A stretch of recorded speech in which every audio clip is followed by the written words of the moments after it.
Assalomu alaykum qadrli kuzatuvchilar. Bugun 20-dekabr 2025-yil Arif Solar Group tomonidan yana bitta 20 kilovatli obyektimiz tugallandi.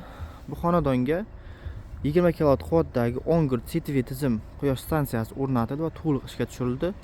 Uyning tom qismiga 32 dona Jinko 635 wattlik ikki tomonlama N-type turnikdagi panellarimiz o'rnatildi va bitta Dia 3 fazali 20 kilovat invertorimiz o'rnatildi. ISD zazimina himoya tizimlari to'liq standartlarga muvofiq qilindi.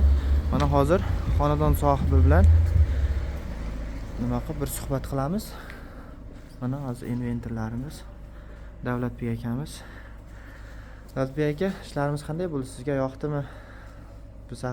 Bizimiz haqida bir gapirib bering kuzatuvchilarga. Assalomu alaykum hurmatli yurtdoshlar.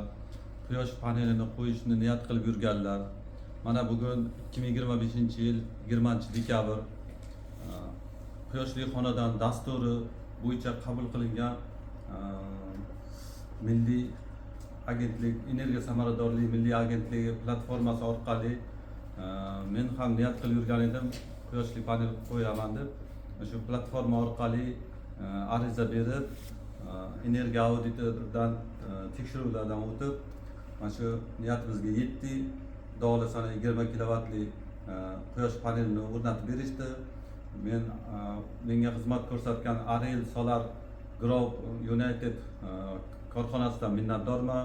Bu firmaning xodimlari mahoratli ustalar ekanliklarini o'zlari ishda ko'rsatishda, amaliy tezkorlik va sifat uyg'unligini mana shu yerda ko'rdik.